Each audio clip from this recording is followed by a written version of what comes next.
Haay nagaa waaqessaniif haa baay'atu hordoftoota Abbii Miidiyaa akkam jirtu nagaa keessan obboleettiin keessan baay'eetti nagaa koodha. Jirra jirtu isiniin jechuun jaaladha akkamii jirtu fayyaa keessan mee guyyaa irraa kanaa yaada tokko qabadhe isinii dhiyaadhe yaadni sunis maal jechuu dandeessu. Dhugaa dubbachuuf waan ilma namaa irratti raawwatu nama gaddisiisa jechuudha. Qalbii namaa cabsa. Mee viidiyoo tokko ilaallee wajjiniin walitti deebina. Mee maal akka jettan isinillee yaada keessanitti kennitu jechuudha. Maaliif beektu dhugaa dubbachuu fi sooshaal miidiyaa kanarra gaafa zoor jettanii waan baay'ee argitu jechuudha. Ilmi namaati fi gaarii miti jechuudha. Kanaaf mee viidiyoo tokko ilaaltanii walitti deebina. Ani dhiira uffatuudhaan jibba ati nyaatteen bultu moo maali? Wayii nyaatteen manbulaa bar nyaatteen manbulaa ati yookaan harmee kee bira teesse yookaan araba bira gaarii bira teesse jecha kana fayyadamta miti. Galatoomii waa hundaafu. Nyaanni walii lama beektaa akka lubbuu nama keessatti eeguuf qaama sii baasu walii lama garuu nyaadhaan manbulaa nyaanni kosuma akkasiitidha. Kan amma ittiin faxaraa waan akka buskutaa fi shambuusaa danaaf fakkaata abbaa afur waan akkasii naafitti lama ittiin faxaraa lama immoo halkan nyaadheetiin bishaatti dhugeessooman. Kanumaan furdachuu dadhabe malee immoo osoo nyaadhaan immoo furdadhaan illee simmoo rabbi rakkisinishi. Maanamoo kamiyyoo suma nyaata illee qaama numa baasa.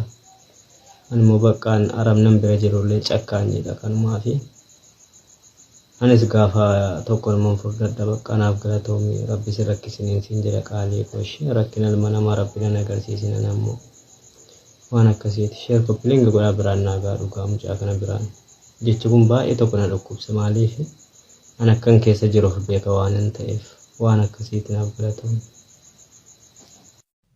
Nagaa waaqessaniif haa baay'atu walitti deebinee jirra. Gaaf viidiyicha argitan jeetuman abdii qaba. Dhaggeeffattan sagalicha jedhama abdii qaba. Dhugaa dubbachuuf baay'ee qalbii keenya cabse jechuudha. Hundumti keenya biyya Oromaa kana keessa jiraanna. Mucaan kun dhugaa qalbii keenya cabse. Dhiiraa fi dubartiin immoo tokko miti. Nama kafana isaa ilaalanii madaaluun gaarii miti yookaan immoo bifa isaa ilaalanii madaaluun gaarii miti. Dhugaa jechi mucaa kanaaf barreeffame baay'ee qalbii keenya cabse jechuudha. Maaliif namni sooshaal miidiyaa kanarratti kafana qabu kaawwatee dhiphina keessa jiru baay'eetu ibsachuu fi akkasuma sooshaal miidiyaa kanarratti bahee taphachuu hin danda'u jechuudha. Mucaan kun akkuma yaada isaa argitanii akkuma bifa isaa argitanii yeroo baay'ee tiiktookii kanarratti argaa jirtu jechuudha. Haalli inni itti jiraatuu fi kafana inni uffatu anuma argaa jirtan kana jechuudha. Nama tokko abbaa barbaadde yoo argitanii kafanaa fi bifa isaatiin hin madaalanaa jechuudha. Maaliif boruu jijjiiramuu danda'a. Isa asitti argitan kana malee boruu maalitti akka inni jijjiiramu hin beekamu jechuudha. Keessattuu ijoolleen keenya mana madaamii keessa jirtanii dhugaa yoo dhuguma namaa fi yaaddu ta'e sooshaal miidiyaa irratti baasanii jecha hin taane namaan hin jedhana jechuudha. Dhugaa yaaddu namaa fi yaaddu yoo ta'e obboleessa manaa qabdu miti. Ilma dhiiraa abbaa manaa qabdu miti keessa naqaatii gorsaa jechuudha. Dhugaa maal namni yoo huqqatee foon ikkoo hin dhufas hin badas jechuudha. Har'a tariiti jechuudha bakka mana gaarii jiraachuu dandeenya. Dhugaa mana gaarii jiraachuu dandeenya. Boru waan nutti dhufu hin beeknu jechuudha. Boru maal akka nutti dhufu hin beeknu. Boru iddoo kamitti akka kufnu hin beeknu jechuudha. Kanaaf jecha namaan jettanii ilaallachaa deemaa jechuudha. Dhugaa ilaallachaa deemaa. Kan ilkaan dhalchu kormiin dhalchu jedha Oromoon yoo mammaaku jechuudha. Waan har'a haasofnu waan har'a dubbannu boruu akka itti jiraannu beektu maaliif jennaan namni waan facaafate hammata waan ta'eef jechuudha. Mucaan kun dhugaa garana nyaate. Baay'ee garana nyaate maal akka ta'eef hin beeku jechuudha. Maal jedhe beektu ani kafanuma qabu kanaanii gadi ba'ee taphachuu hin danda'u yaadan qabu ibsachuu hin danda'u bakka miidiyaa kanarraan hafa malee jedhe. Viidiyoo isaa baay'eetu jira garuu kanuma garaa keenya nyaatee fidee dhufe jechuudha. Barnoota isiniif ta'a anillee irraa hin baradhe jechuudha. Maaliif koomentii yeroo namaaf barreessitanii nama sana haala inni keessa jiru sana baasuudhaaf waan gaarii barreessafi malee waan qalbii isaa cabsu waan namni sun boodatti deebi'ee qalbii isaatti cabu hin barreessinaafi jechuudha. Maaliif jennaan nutis ijoollee baay'een biyya Arabaa kana keessa jirra jechuudha. Maal akka boru nutti qunnamu hin beeknu. har'a mana madaamii gaarii jiraachuu dandeenya. Har'a ofii keenya bilcheessinee nyaachuu dandeenya. Kanaaf boru waan nuti quunnamu hin beeknu jechuudha. Addunyaanuma argaa jirtan kana. Kanaafuu ilmoo namaatiin kafana isaatiin hin madaalinaa, bifa isaatiin hin madaalinaa, bareedas ta'e gurraasa ta'e namni jechuudha hundumtuu sagaleen dhalata. Garuu inni gargar godhee hin uumne. Isin namni immoo yaada namaa ilaaltanii bifa namaa ilaaltanii hin murteessina jechuudha. Mee mucaa kana ilaalaa qalbiin isaa akka itti cabe. Warri koomantii namaaf gootanii fi beerattis ta'e bakka sooshaal miidiyaa akkamiirrattis ta'e namni sun isin jibbisiise miti callisaa bira darbaa. Waan hin taane hin barreessinaaf jechuudha. Jechi namaa akkoo dhugaa waaqaa yeroodhaaf jechuudha nama madeessa. Uleellee wayya jechuudha. Dhugaa uleellee dhugaa yeroodhaaf madooftee darbuu dandeessa. Garuu jechi afaan namaa keessaa bahu akkam qalbii nama cabsaa akkamillee nama madeessa jechuudha. Yeroo yerootti yaadatta waan ta'eef. Kanaafuu barnoota isiniif ta'a.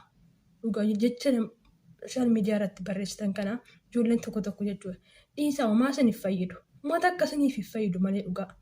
Yoo dandeesse nama sana mararamteef ta'e keessan naqiitii gorsi.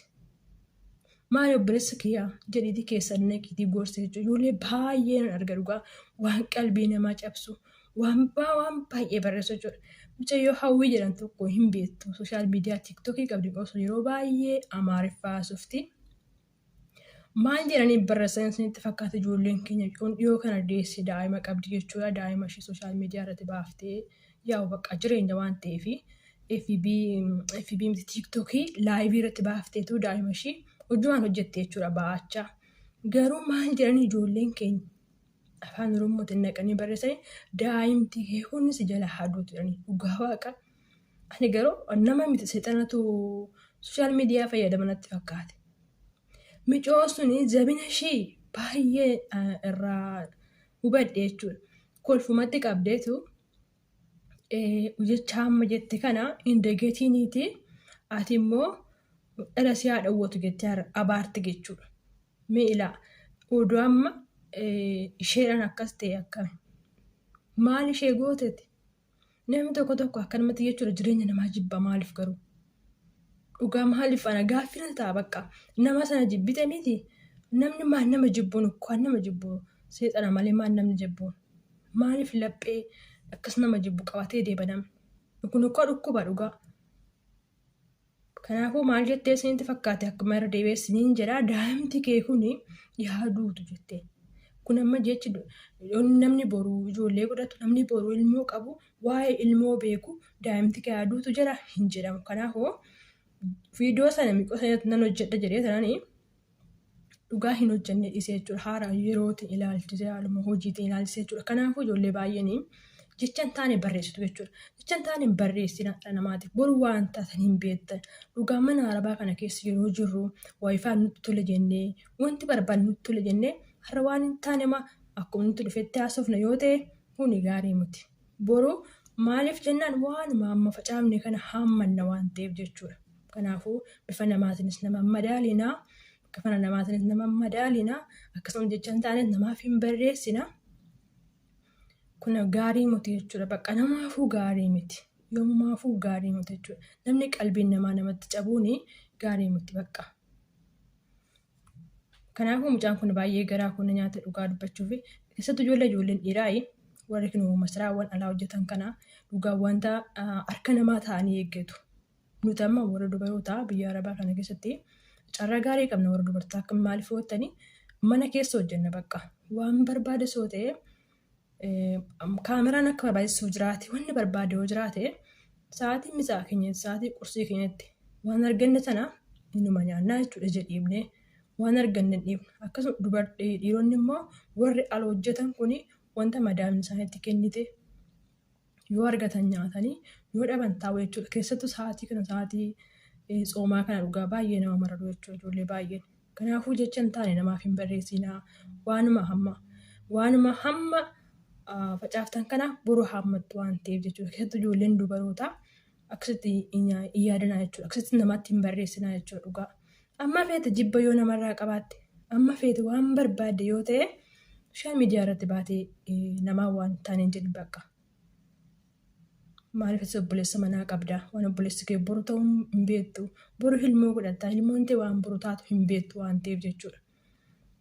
Kanaafuu baay'ee waan natti dhaga'amee fi dhugaa waaqaaf viidiyoo kana hojjedhe jechuudha. Mucaan kun baay'ee nama raree. Ijoollee musliimaa amma isaatii kana ijoolleen biyya ormaa jiranii baay'een isaanii hojjechaati kan isaan sooman. Haa ta'u malee hojjechaa aduma soomanuu immoo sa'aatii isaaniitti argachuu danda'u. Argachuu hin danda'an jechuudha. Wanti tokkos immoo wanti qalbii koo cabse tokkotu jira. Madaamiin xiyya tanatu obboleettii qaba jechuudha. Obboleettiin ishee kuni ishee biraa hanumaa kiyyaasatu bira jira. Isheen immoo musliima jechuudha. Mucayyoo jimmaati. Haa ta'u mucoo musliima jechuudha. Guyyaa tokko nu bira dhufu. Isheenis soomti. Madaamiin ishee sun immoo obboleettiin ishee xiyyaa suni ijoollee xixiqqoo qabdi. Garuu mucoo sun amma gaafa nu bira dhufte dhugaa yeroo nyaata isaanii yeroo nyaatamu yeroo azaaneedhu sana mucoo sana maal gosanitti fakkaate.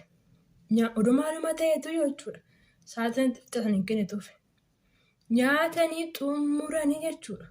Nyaataniitu yeroo xumuranitti maal gosanitti fakkaate. Daa'ima sanatti kennitee qabsiistee dhaabbachiifti jechuudha. Baay'ee qalbiin koo na cabde dhugaa waaqa. Taayitii nyaadhu hin jedhan immoo ishee baay'ee sodaatte jechuudha. Nama dhiyoo dhufte waan ta'eef. Baay'ee madaam ishee kan sodaatte. Ijoollee baay'een madaamoota baay'ee akkasitti sodaatana. Maaliif mirga keessanii fi dirqama keessan baraa jechuudha. Nyaata keessan irratti hin sodaatinaa. Maaliif jennaan namni nyaatu malee dhugu malee hin hojjetu. Isaan amma agartan miti akkamitti akka of eeggannoo ofii isaaniitti godhan. Kanaaf mucoo sun dhugaa sa'aatii egaa azaana jedhee waan hundi xumurame sa'aatii erga hojiin xumurree waan meeqa jennee odoon taa'ee jedheeni dhugaa waaqa diddee aga sa'aatii meeqaa kana teessee booda nyaatte jechuudha bakka. Nuyi kan hojjete mana keessatti. Kanaafuu maal jechuun barbaade dhiirota bichaas miti. Dubartoonnis yeroo itti rakkatanitti hin jiru. Kanaafuu sooshaal miidiyaa kana yeroo fayyadamtanii ilmoo namaa bifa isaanii ilaaltanii kafana isaanii ilaaltanii hin madaalanaa jechuudha. Boru waan isinitti ta'u hin beektan. Boru waan isinitti dhufu hin beektan. Yoo dhuguma namummaa qabaatte ta'e keessan dhaqiitii gorsi. Kanumaa yaadni qabu guyyaa irraa kana kanuma qabadhee isinii dhiyaadhe.